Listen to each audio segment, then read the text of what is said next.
নমস্কাৰ বন্ধু বান্ধৱীসকল, কাছিয়লি ইউটিউব চেনেললৈ আপোনালোক সকলোকে পুনৰবাৰ স্বাগতম জনাইছোঁ। আন দিনৰ দৰে আজিও এটা নতুন বিষয় লৈ আপোনালোকৰ মাজলৈ আহিছোঁ। আজি আলোচনা কৰিবলগীয়া বিষয়টো হৈছে মানসিক স্বাস্থ্য। আমি জীৱন বাটত আগুৱাই যাবলৈ, সফলতাৰে আগুৱাই যাবলৈ আৰু বিভিন্ন পৰিৱেশত নিজকে সমাযোজন কৰাৰ ক্ষেত্ৰত মানসিক স্বাস্থ্যই গুৰুত্বপূৰ্ণ প্ৰভাৱ পেলায়। সেই সম্পৰ্কে আমি কিছু কথা আলোচনা কৰিম। ব্যক্তিৰ ব্যক্তিত্ব বিকাশৰ অন্যতম এক অৱস্থা হ'ল মানসিক স্বাস্থ্য। মানসিক স্বাস্থ্য আচলতে আমাৰ বাস্তৱ জীৱনটোত ভাৰসাম্যপূৰ্ণভাৱে আমি যাতে আগুৱাই যোৱাৰ ক্ষেত্ৰত নিজৰ নিৰ্দিষ্ট উদ্দেশ্য, লক্ষ্য বা আশা-আকাংক্ষা সেইবিলাকৰ ক্ষেত্ৰত এক বিশেষ ভূমিকা পালন কৰে বা বিশেষভাৱে সহায় কৰে।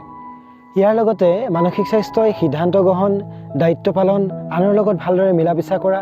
আৰু আমি সুস্থ বা সামাজিক আচৰণ প্ৰকাশ কৰাৰ ক্ষেত্ৰতো বিশেষভাৱে মানসিক স্বাস্থ্যই এক গুৰুত্বপূৰ্ণ প্ৰভাৱ পেলায়। মানসিক স্বাস্থ্য হৈছে এনে এক গুণ যি গুণে আচলতে মানুহৰ লগত ব্যক্তিগত হওক বা আৱেগিক হওক বা সামাজিক সমাযোজন স্থাপন কৰাত বিশেষভাৱে সহায় কৰে। এই ক্ষেত্ৰত গুৰুত্ব দিবলগীয়া এটি বিষয় হৈছে মানসিক স্বাস্থ্য আচলতে আমি কেনেকৈ বৰ্তাই ৰাখিম। গতিকে মানসিক স্বাস্থ্য বৰ্তাই ৰাখিবলৈ হ'লে বিশেষকৈ আমি গুৰুত্ব দিবলগীয়া বিষয়টো হৈছে মানসিক স্বাস্থ্য বিজ্ঞান। এই মানসিক স্বাস্থ্য বিজ্ঞাননো কি? আমি জানিবলৈ হ'লে আমি মানসিক স্বাস্থ্য বিজ্ঞান অধ্যয়ন কৰিব লাগিব। আচলতে মনৰ স্বাস্থ্য সম্পৰ্কীয় যি বিজ্ঞানসন্মত অধ্যয়ন, সেয়া হৈছে মানসিক স্বাস্থ্য বিজ্ঞান। গতিকে মানসিক স্বাস্থ্য বিজ্ঞান শিশুসকলক সৰু অৱস্থাৰ পৰাই বা ছাত্ৰ ছাত্ৰীসকলক বিদ্যালয়, ঘৰ বা বিভিন্ন পৰিৱেশত আমি মানসিক স্বাস্থ্য বিজ্ঞান সম্পৰ্কীয় জ্ঞান দিয়াৰ জৰিয়তেহে আমি মানসিক স্বাস্থ্য অটুট ৰাখিব পাৰিম। আচলতে মানসিক স্বাস্থ্য বিজ্ঞান হৈছে মনৰ লগত জড়িত এনে বিষয় যি আচলতে মনৰ ৰোগ চিনাক্তকৰণ বা মনৰ অৱস্থাটোৰ বিষয়ে বুজা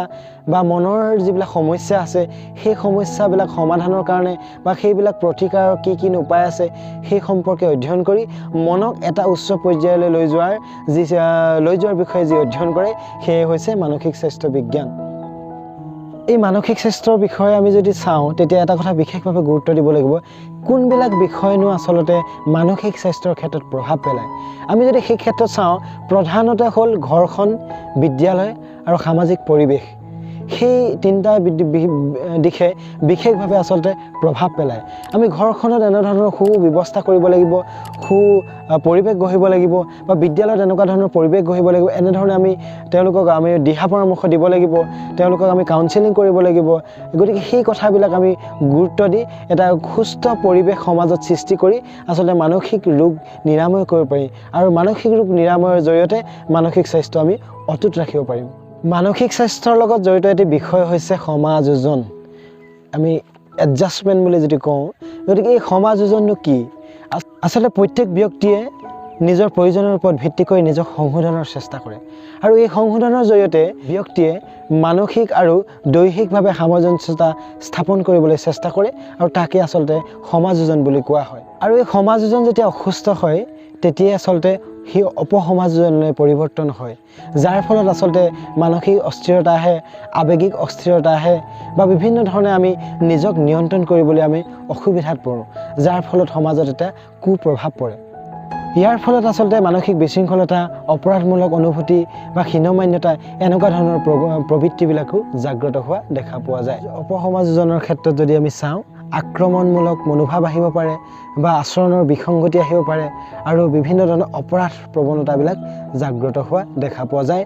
গতিকে সেইকাৰণে আমি আচলতে ব্যক্তিক বা সৰু শিশুসকলক অপসমাযোজনৰ পৰা আঁতৰত ৰাখি প্ৰকৃত সামাজিক সমাযোজনৰ কাৰণে আচলতে উৎসাহ বা আমি উদ্দীপনা জাগ্ৰত কৰিব লাগে। গতিকে এই ক্ষেত্ৰত আমি বিভিন্ন কাৰণে ক্ৰিয়া কৰে, যেনেকৈ যদি আমি পৰিয়ালৰ বিভিন্ন বিসংগতি থাকে, পৰিয়ালৰ পৰিৱেশ যদি ভাল নাথাকে, ঠিক তেনেকৈ বিদ্যালয়ৰ সমনীয়া দল বা বিদ্যালয়ৰ পৰিৱেশ বা বিদ্যালয়ত শিক্ষকৰ আচৰণ বা সেই তেনেকৈ বা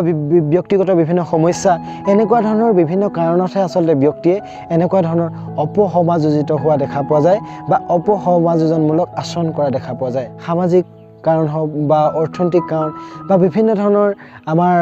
মনোবৈজ্ঞানিক কাৰণৰ কাৰণেও অপসমাযোজিত হোৱা দেখা পোৱা যায়। গতিকে সেই ক্ষেত্ৰত গুৰুত্ব দিবলগীয়া বিষয় কিছুমান আছে আৰু এই অপসমাযোজন ৰোধ কৰিম কেনেকৈ সেই বিষয়ে আমি জানিবলগীয়া কিছু কথা আছে। অপসমাযোজন ৰোধ কৰাৰ প্ৰথম উপায়টো হৈছে শাৰীৰিক চাহিদা অনুসৰি সুষম খাদ্য, শৰীৰ চৰ্চা বা তেনেকুৱা ধৰণৰ বিষয়বিলাকৰ ওপৰত বিশেষভাৱে আমি গুৰুত্ব দিব লাগিব। প্ৰাথমিক যিবিলাক চাহিদা থাকে ব্যক্তিৰ বা শিশুসকলৰ, সেই চাহিদাবিলাকৰ তৃপ্তি প্ৰদান কৰিবলৈ আচলতে তেওঁলোকক সুবিধা প্ৰদান কৰিব লাগে তেতিয়াও আমি অপসমাজজনৰ পৰা আঁতৰি থাকিব পাৰিম ঠিক তেনেকৈ আমি সুস্থ এটি পৰিৱেশ সৃষ্টি কৰিব লাগিব ঘৰুৱা পৰিৱেশ বা বিদ্যালয়ৰ পৰিৱেশ বা সামাজিক পৰিৱেশ সৃষ্টি কৰিব লাগিব যাৰ জৰিয়তে আমি প্ৰকৃত সমাজজনৰ শিক্ষা আচলতে শিশুসকলক আমি দিব পাৰোঁ অনাগত প্ৰজন্মক আমি দিব পাৰোঁ এই ক্ষেত্ৰত গুৰুত্ব দিবলগীয়া এটা খুব গুৰুত্বপূৰ্ণ বিষয় হৈছে আত্ম অনুশাসনৰ পৰিৱেশ সৃষ্টি কৰিব লাগে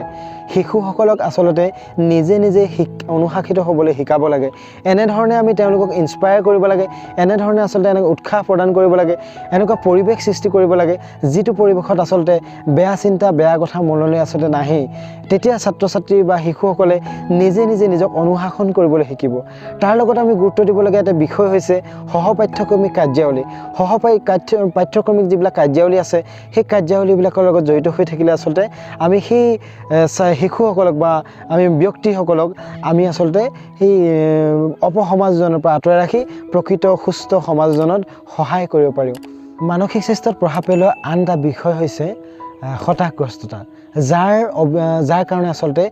শিশুৱে মানসিক স্বাস্থ্য অটুট ৰখাৰ ক্ষেত্ৰত বা ব্যক্তিয়ে মানসিক স্বাস্থ্য অটুট ৰখাৰ ক্ষেত্ৰত বিভিন্ন জটিলতা দেখা পোৱা যায় হতাশাগ্ৰস্ততাক আচলতে নেতিবাচক অনুভূতি বুলিও কোৱা হয় যাক সাধাৰণতে চকুৰে দেখা নাযায় কিন্তু আমি আচৰণৰ পৰ্যবেক্ষণ কৰিলেহে তাক অনুভৱ কৰিব পৰা যায় এই হতাশাগ্ৰস্ততা দূৰীকৰণৰ ক্ষেত্ৰতো আচলতে সেই পূৰ্বে উল্লেখ কৰাৰ দৰে আমি ঘৰুৱা পৰিৱেশ স্কুলৰ পৰিৱেশ বা সামাজিক পৰিৱেশ আমি সুস্থ কৰিব লাগিব আৰু শিশুসকলক উঠি অহা প্ৰজন্মক আমি এনেধৰণে সাহসেৰে